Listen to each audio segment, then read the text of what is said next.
This is MSR TV6 15 Minutes News. In the headlines, vehicles confiscated, 1 arrest in road tax controls. Fire gutted 2 apartment building, 1 person hospitalized. These stories with much more details coming up right after this.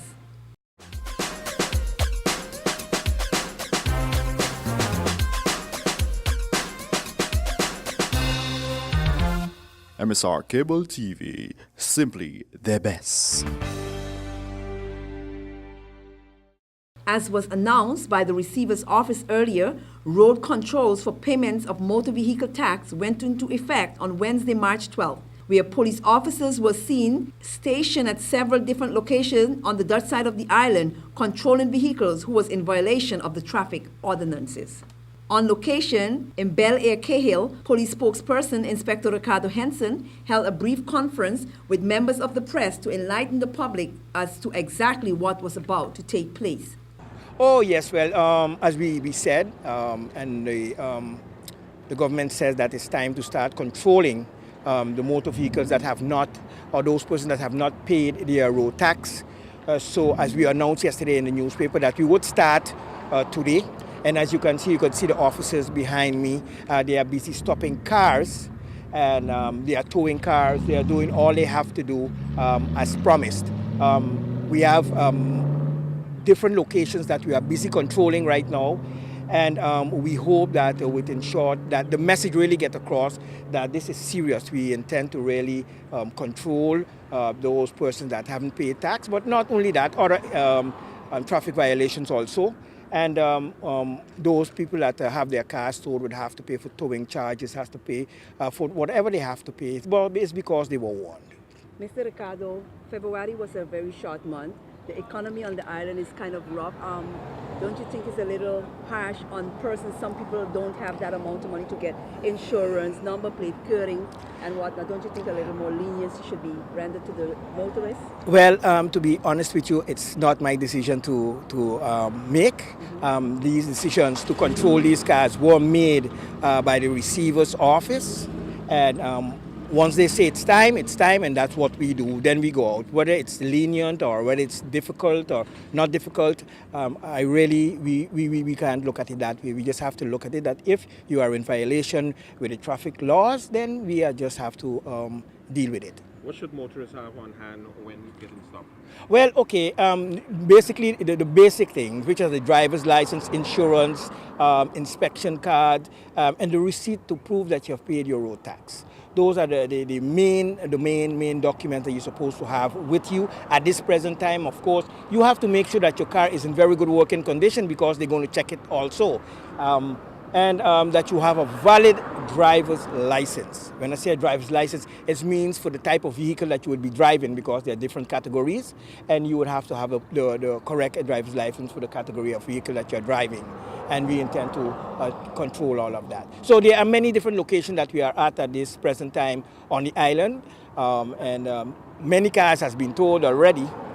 Coming from the Simpson Bay area and the Soccer Garden area, and there are other locations that we intend to go to from where we would start our controls and do what we have to do. Are you allowed to make any alterations or changes to your plate? No, well, definitely not. It is because it is specified by law how the plate should be, and if you start to cover the plate, it's illegal. If you cut the plate to suit your pretty car or your pretty SUV, it's illegal. So the plate has to remain in its original form, and that is how it has to be brought onto your car. Putting a license plate on the dashboard is illegal. Having it in the car and leaving on the old plates is illegal. It's because the law specifies that when you pay your road tax, you have to put the plate on the car. That is the way you prove that you have paid your road taxes. Mr. Ricardo, I just looked behind and I saw a tourist, rental is being checked. What will happen in the case the person rents a car and the car is in violation of the traffic law? It's in violation of the traffic laws, of course, but you have to have some type of leniency. I am sure that tourist doesn't know about what is going on in regards to paying the traffic. But definitely, we will approach the owners of these rentals who will have to stand responsible for their action. And where are these vehicles being towed to? Well, they are being towed to different towing company locations, towing companies. So when you come to the police station, after you have paid all what you have to pay, your road tax, your towing charges, you paid all of that, you will get a release form from the police department at the main front desk. You'll get a release form that you will have to, that you can get, and you can go and retrieve your car. One of the main issues, or something that they really want to bring across, is that those vehicles, those rental vehicles that are rented to tourists, that the license plate or the taxes have not been paid, you have to have some type of discretion. These people are on the island and they are here to have fun and not to be stopped by police. So we will have to ask those persons with rental agencies, companies that are doing all of renting, please have these things arranged, because at the next control, we will remove your car from the street. And these people will be the person inconvenienced. And it's the responsibility of you as a businessman to have your business in order. So we are making an appeal to those car rentals or rental agents, have your equipment, the road tax and things paid for, so that the tourists don't have to suffer any inconvenience. After just a few hours of controlling, a police officer saw a vehicle approaching with the up-to-date number plate on the dashboard of the vehicle. However, the driver accelerated and refused to adhere to police officer command. Police officers, however, called in the number plate of the vehicle, and within short, the driver was intercepted by other police officers in the vicinity of Sonesta Great Bay Beach Hotel. Upon searching the young man's vehicle, several items were found, including knife, iron pipe, mask, tie strap, drugs, cash, and lots more. The vehicle was confiscated and impounded for further investigation. The young driver was arrested on the spot and taken to the police station. An update on this situation will be given by police spokesperson Ricardo Henson in a subsequent TV broadcast. Within a 3-hour period, 49 vehicles were towed away, 60 fines were issued, and 135 vehicles were checked. One person was arrested. Persons who had already purchased their new number plates but had them in the vehicle were pulled aside and had to put the number plates on the spot. Tools to do this job were given by the police officers.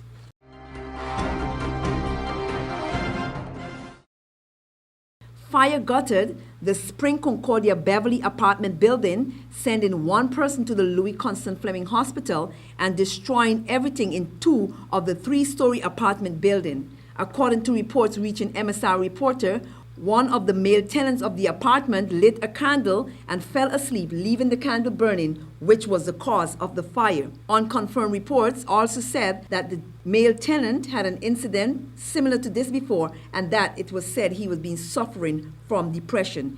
Here is shift leader of the Pompier, Mr. Benjamin, giving a report of the exact cause of the fire after it was extinguished. Alors, nous avons été appelés à 15h03 pour feu d'appartement à Beverly Hills, appartement au premier étage. À notre arrivée, nous avons vu que tout l'appartement était embrasé. Nous avons procédé à l'extinction au moyen de 2 petites lances. Et nous avons fait nos reconnaissances dans les étages. Au premier étage, l'étage supérieur, il y a juste de la fumée. L'appartement n'est pas touché. L'appartement de droite, juste la fumée. L'appartement de gauche, juste un peu de fumée. Et l'appartement du bas a été inondé un petit peu. Voilà. Anybody was inside at the time of the fire? Were there any persons in the apartments? Alors, oui, il y avait quelqu'un dedans, mais la personne a essayé d'éteindre le feu. Il s'est brûlé un petit peu. La personne a été amenée à l'hôpital. And what is the cause of the fire? Alors, le monsieur nous a dit, c'est qu'il s'est endormi, il a laissé une bougie allumée. And how many apartments in total got destroyed? Combien de blessés? Il n'y avait qu'un blessé. Et l'appartement a une superficie environ de 60 mètres carrés. 60 mètres carrés entièrement brûlés. A bottom office belonging to Secretaire, which is located in the same apartment complex which was destroyed by the fire, got lots of water damage done to it, but was not affected directly by the fire itself.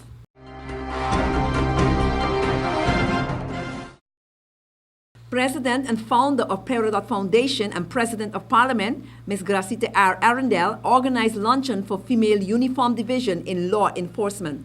This luncheon was organized in collaboration with the Minister of Justice, Honorable Dennis Richardson, and was organized in connection with the International Women's Day that was celebrated over the weekend on Saturday, March 8th.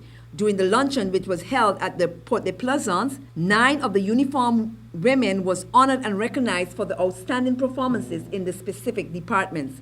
Here is Ms. Gracita Arundel, founder of Peridot Foundation, to give more details.